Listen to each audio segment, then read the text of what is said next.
Hello everyone and welcome to Tiresome. I know, it's been a while, I've been slacking a lot on the Scimitar, but today is a very special day because we got my main man Pete behind the camera. Way. Oh, good. And it's my birthday. Happy birthday to you.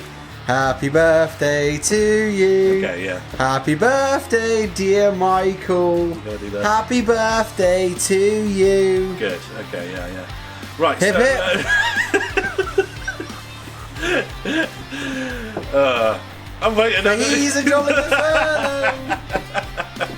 Okay, so what we're going to do today is, well, as you guys have seen, the car moves and drives and everything like that, and I am proud to inform you that not only does it run, drive and everything like that, but it's also now, tax exempt properly, MOT exempt properly, and it's insured because, you may have seen in back and shot in previous videos, a shitty old Volkswagen.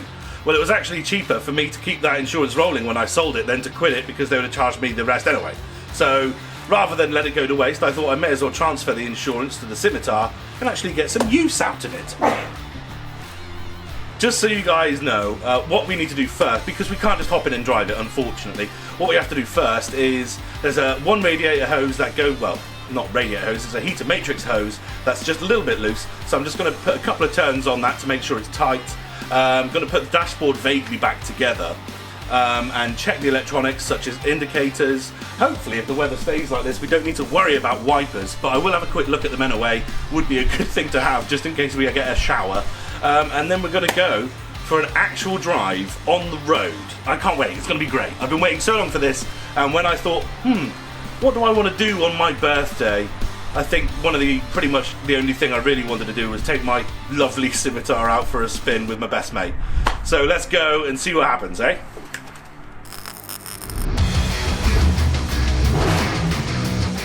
Okay, I'm going to start by completely getting in your way. What's in Mike's shed? Oh, all sorts of treasures. There's no treasures, just hatred and despair. Let's have a look and see if this will be enough to get this hose tightened a bit. So what is it you're actually doing, Michael? So there's a Jubilee clip on one of these hoses, and when we've test driven it in the past, at the end of the test drive, it's gone a bit not properly leaking everywhere. It just is. You're gonna sneeze again? No. Oh, it looks like you were gonna go for it though. I was looking at what, there's a poppy on the floor. Oh, a poppy? A poppy. Oh no, for the fallen. Right, okay, I've given that a couple of extra turns. I tell you what we'll do is actually take this contraption on our journey with us, just in case we do need it. Oh, a fuse. The electric fan that I put in, which is perfect in every single way, is good, but doesn't have a fuse. Anything that doesn't have a fuse in will start a fire if it shorts out, which it probably would. So let's do a bit of that, shall we, Pete? Yay! Along with these two bits, there are other bits that I need to do before I do start driving it regularly. One of those bits is there's a tiny bit, probably about 2 inches of flexi hose on the fuel pipe that kind of goes under the engine. That's very perished, and that would need to be replaced before any sort of length of time. It's right next to an exhaust manifold as well, so if it does start leaking fuel, well, there's going to be a fire. And the other thing was this fuse here, an inline fuse, it's not the best, but hey, at least it'll stop if anything happens. And the fibre timing wheel, I believe, is probably on its way out. I saw a few bits of nylon in the oil pan when we did that oil pan change many years ago. So before any sort of long journeys or high revving happens, good to swap that out with a steel timing wheel, which I do have around here somewhere. There it is. Well, there's parts of it. I don't actually know where the timing wheel itself, anyway, not important. But yeah, that needs to happen. One thing that we will need to do as well is, I've got the new Revotech fan in there as well, which of course this fuse is for, but also it's got like a variable auto switch or thermostat sort of switch that tells it when it gets up to the temperature, that's when the fan comes on. But that variable little switch in the actual auto switch itself is like a little flathead screwdriver knob, if you like. And I assume the more right you put that, the hotter the car gets before the fan comes on. I don't know where it is now, so we'll get the car up to temperature first, make sure that that fan is coming on as it should be or when it should be. But it's something that can just be adjusted with a flathead screwdriver. So feasibly, if it takes ages or it doesn't get up to temperature because it's quite cold today in November, then we can just take it for a drive. And if the fan doesn't come on and it starts overheating, we can just rotate it until it does come on. It's not the end of the world. Also, backup is, as you know, I've installed a switch now inside the car that controls the fan. And I've got 3 settings: automatic, which would be on that auto switch, off, to turn it off, and on. So even if that auto switch doesn't work, fails, or we can't get it to come on automatically, I can just turn the fan on and we'll be cooling down regardless. So I'm super happy with that. I don't know if you guys have one or not in your cars, whether it's a classic or not. A fan override switch for me is one of those things that I won't have or will not have without any longer. Happy birthday to me. I'm rummaging through my toolbox. I can't find any crimping connections suitable for this job. Okay, I'm starting off with a 30 amp fuse.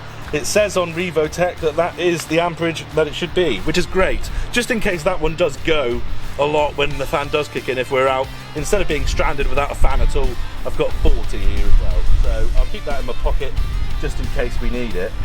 And what I'm going to do here is put it in line to the power cable that is going to the fan. So it should be a fairly simple case of snip that with the wire cutters that I've lost. Poltergeist say. And then once that's snipped, just crimp it on. But I can't find my wire cutters or enough connectors to put them on, so that's good. One more there. Lovely. Right, that is connected that side. Now all I need to do is find another crimping connection to connect these two. Which, as I just said, don't know how advantageous that's going to be. Sorry for the wind as well, guys. It's pretty windy today. I'm just thankful that the rain stopped. Just going operation, put the bonnet on the car before the carburettor fills up with water.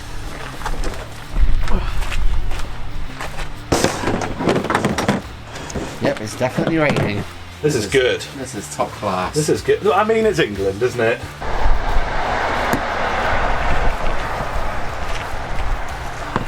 A little bit of that.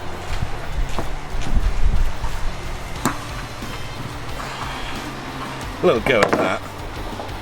Right, that's nice. Fuse in line. Look at that. Oh, yes. Let's just get your slack out for the lads. Pop that in there. Right, Pete. Michael. We're ready for operation. Let's try and start the car. The old starter pack on the side there. Now, we'll, as always, need to crank over a few times first because it's still got that mechanical fuel pump on it and it needs to crank the fuel to get up into the carb. But once it goes, it should go. We'll see.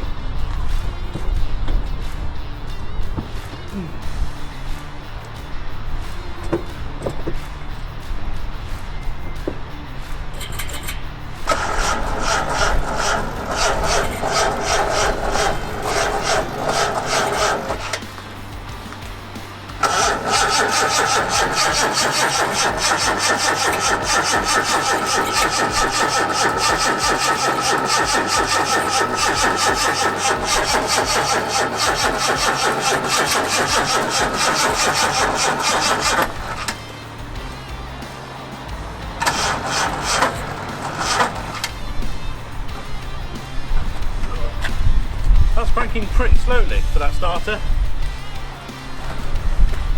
So either... No, the battery pack's fine.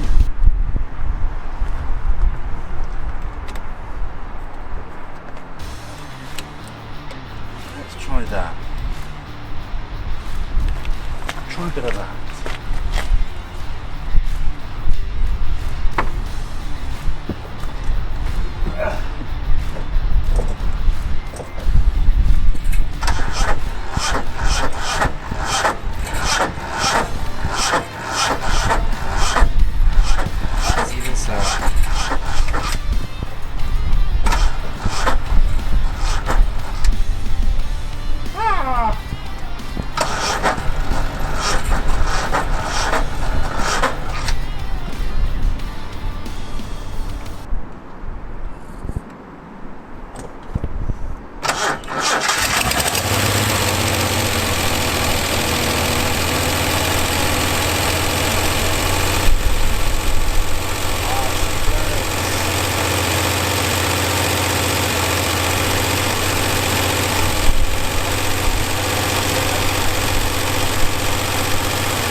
everyone. I hope you've enjoyed the video so far. I regret to inform you, though, that I'm here to deliver negative information, and that is that Pete was recording the footage of when we were actually driving on his phone inside the car, and unfortunately when we were exporting those videos off the phone, one of them corrupted. The video that corrupted was the one where we commenced on our journey, arguably the most important one because it was like the initial reaction to driving it on the road. So let me guide you through what happened. We took it round the corner for a quick test drive first, make sure that the brakes and everything were actually still in working order, as I remembered. They were fine. We checked the fan, just turned it on. We left it running for quite a while to get it up to temperature as well. The temperature was fluctuating up and down quite a bit, not because the fan was kicking in and out, but I'm guessing because pressure was being released out of that, maybe that little hissy bit. It wasn't hissing, but there must be an air leak or something in the cooling system somewhere. So we're looking at that in the future. But we drove the car. It was great. And it started raining immediately. Unfortunately, that meant, we planned for this, and I had a couple of cloths, and I was outside, rubbing the windscreen, and it was an experience, that's for sure. The headlights worked great. Those LED lamps that I put in there, you may have just seen me give them a couple of flashes then to check that they work properly.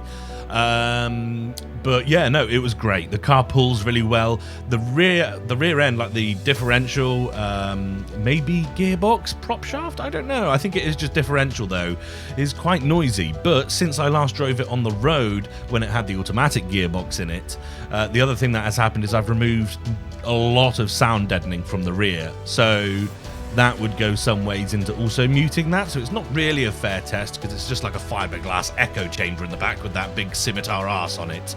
But that being said, it was absolutely great, and I'm so happy that the car made it. Fear not though, we do have the return leg of the journey. Basically, the plan was that we were going to drive to Sainsbury's and put some fuel in it and get some booze because it was my birthday. And we got to Sainsbury's, we prioritised booze. Also, that's just the way the circuit works around there.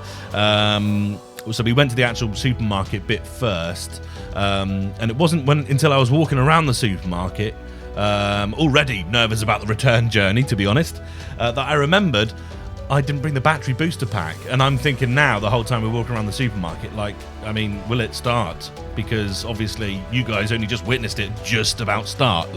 Any longer, one more crank of it not starting and it would have probably been dead. So I was already really anxious about it not starting. So we scrapped going to the petrol station, and we just thought, look, if it starts when we get out of the supermarket, there's enough fuel in it. It's still got, like a bit of a tank. The light's only just about coming on. So that's way more than enough we needed just to get home. And indeed, on the next journey that I ever go on, I can then fill it up when I've charged the battery properly and everything. But yeah, so that's where we were, and we're going to throw you guys back now to that return leg of the journey so you get some scimitar driving action. But I apologise that first bit of footage went missing. I was very, very disappointed that happened. Never mind.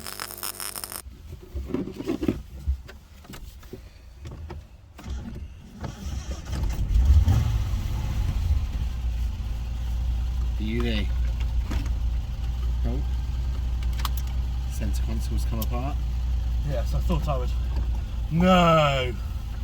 Oh, good. Nice. Yeah, I was worried on the way here about the way back. There would. I tell you what though, we are not making this up. We got out of the car at Sainsbury's, it wasn't raining. And we get back in the car and now it started raining again. Also, we are not going to be stopping for fuel. I feel like we pushed our luck a bit too much, and well, we've got enough, so we will persevere. We will get home as long as we don't kill someone who thinks that it's funny to run in front of a car from 1978. That is definitely dubious. I cannot explain. Oh, it's very wet, Pete. Oh, it's very rainy. It is, wow, yeah. Why? Ye be jiggered. Ye be jiggered. There we go.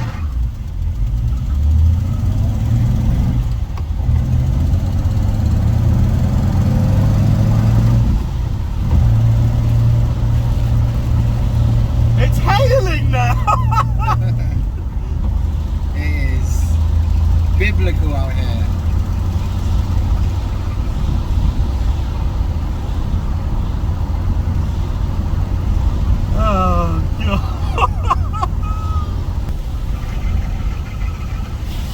seatbelt slipping, by the way, that noise is. Not the end of the world. I am indicating, actually, and that one does work, so you can fuck off. Well, everyone, thank you very much for watching. Pete, get in. I'm here. Thank you very much for joining me, Pete. It's great to have you here. And you know what? There's literally no better birthday present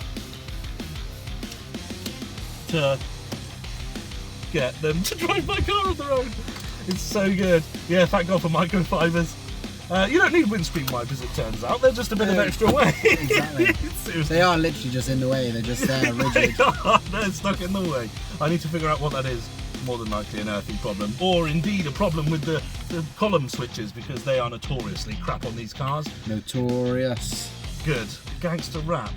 Thank you very much, everyone, for watching Tiresome. Happy birthday. Retro Sesh throwback. We're going to go play some games and have some beers now. Woo! Stop the shit.